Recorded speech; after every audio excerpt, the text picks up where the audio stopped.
Vamos seguir um pouquinho, mudar um pouquinho essa questão e vamos falar um pouquinho das razões pelas quais a gente conversa. Porque, o que que leva a gente a conversar? Somos seres que têm isso praticamente dentro do nosso sangue, vamos dizer assim. Dois exemplos concretos para a gente iniciar. Nós conversamos porque, se a gente pegasse o exemplo dos corvos, um tempo atrás, alguns americanos estudaram o comportamento dos corvos. O que eles fizeram? Eles pegaram uma carcaça de gado morta durante um inverno glacial no norte dos Estados Unidos e colocaram essa carcaça próxima a uma região onde sobrevoam ali muitos corvos, né? E observaram o comportamento de alguns deles. O que acontecia? Vinha um determinado corvo, sobrevoava, rondava aquela área, mas não vinha comer daquele gado que estava ali no chão. Uma coisa curiosa, ele aparecia e de repente sumia. Passados alguns dias, ele voltava e ao voltar trazia seus amigos, seus parentes, toda a sua família e faziam uma bela refeição. Eles achavam que aquilo podia ser coincidência, então repetiram por 20 vezes essa experiência, inclusive colocando alguns transmissores para marcar quais eram esses corvos que voltavam.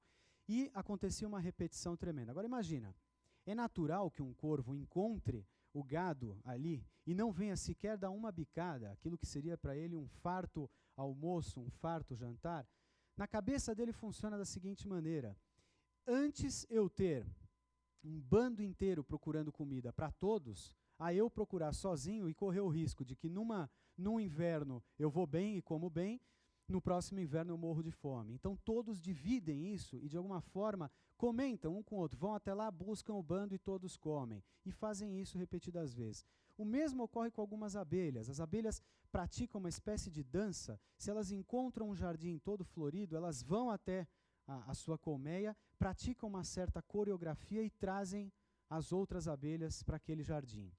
O mesmo ocorre também numa formiga preta, que exala uma certa secreção, atraindo a atenção das outras e vão até um determinado alimento, algo que elas encontram pelo ar. Então a gente conversa porque está impelido a conversar, isso é observado inclusive no reino animal.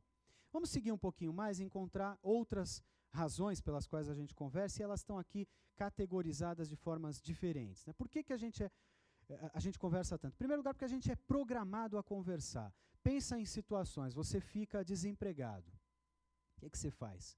Em geral, você tem um período inicial mais acanhado, mas logo em seguida você se abre para o mundo para procurar emprego. O que você faz? Você comenta com alguns amigos, alguns parentes próximos de que você está precisando de emprego. Então é natural que você fale isso com outras pessoas para furar a fila do emprego. É natural também, em outras circunstâncias, aqui tem um exemplo do Tilenol, vocês devem se lembrar, no início da década de 80 houve uma epidemia no mundo, ninguém sabe nem como é que surgiu esse boato de um envenenamento a partir do Tilenol. As pessoas ligavam interurbanos do mundo inteiro para avisar suas famílias, seus amigos, não tomem Tilenol porque isso é uma coisa arriscada. Enfim, isso foi tão difundido que era muito difícil de se conseguir reverter o quadro do Tilenol no mundo. Enfim, reverteram. Mas é difícil conter o boato, é difícil conter a notícia tanto boa quanto ruim, depois a gente vai falar um pouco das proporções em que isso acontece, mas é muito difícil de conter, o Tilenol conseguiu dar a volta por cima. Eu trouxe até um exemplo a mais aí para vocês, até engraçado, a Lu pode passar aí para a gente adiante, uma propaganda que saiu, inclusive sobre o Tilenol, falando que contra certas dores de cabeça, como aconteceu com o Clinton, só Tilenol, dá para ver ali a Mônica Lewinsky na sua cabeça, e para elas realmente só Tilenol. Vamos seguir um pouquinho mais? Uma segunda razão, a gente conversa para se conectar, e isso acontece instantaneamente em algumas categorias que a gente falou antes, né? A primeira delas é o seguinte, imagina a seguinte conversa entabulada.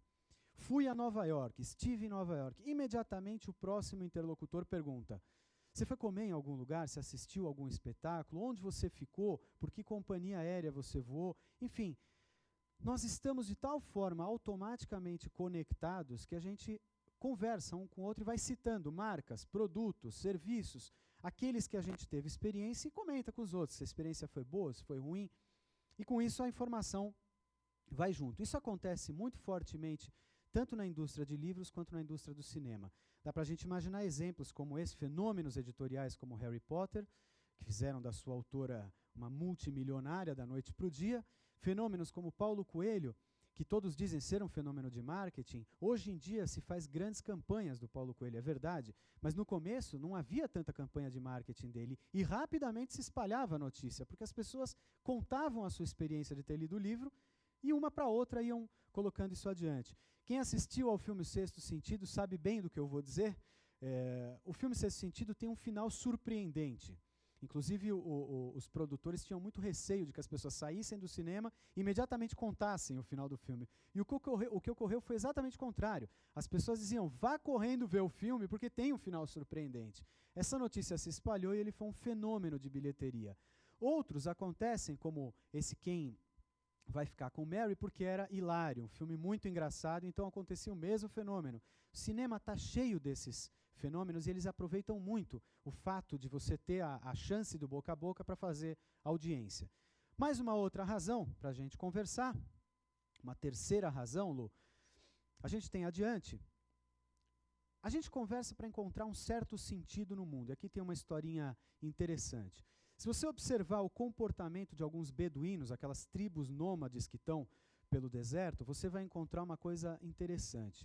Eles se encontram normalmente no final do dia, todos os dias, numa tenda central que eles chamam de Magaad. Nessa tenda eles falam sobre tudo, falam sobre a vida, sobre mulheres, porque em geral são os homens que se reúnem, falam sobre o clima, se vai ter chuva, se eles vão ter que se mudar para um próximo lugar. Essa é a conversa natural deles. Há pouco tempo atrás, houve um naufrágio de um navio cargueiro a caminho da Arábia Saudita, próximo à costa. Imediatamente aqueles beduínos mais impulsivos faziam o trajeto de ida e volta ao lugar onde estava afundando o navio e traziam as notícias daquilo que continha o navio.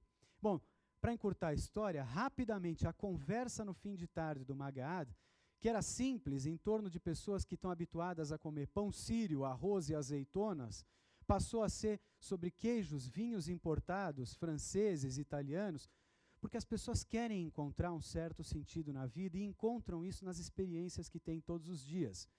Dessa forma, a gente vai adiantar mais um aí, Lu, vai entender um pouco de como é que funciona. Viver na sociedade ocidental é, de uma certa maneira, como se a gente tivesse centenas de navios naufragados, cheios de mercadoria por toda parte, prontos para que a gente falasse a respeito a todo momento. Então essa é uma terceira razão pela qual a gente fala, a gente conversa. Uma quarta razão, vamos em frente. A gente conversa um pouco para reduzir riscos, né? A gente diminui custos, as nossas incertezas, as nossas expectativas. Alguns exemplos concretos disso, né? Algumas informações poupam tempo se a gente conversar com outra pessoa. Eu não preciso me formar num grande expert, num grande entendido em fundo de investimento. Se alguém já tem esse conhecimento, eu vou até essa pessoa, se é alguém da família, é no meu círculo de amizade, e coleto com ela onde é melhor investir, como é que se faz isso? Eu não preciso processar essa informação por mim mesmo.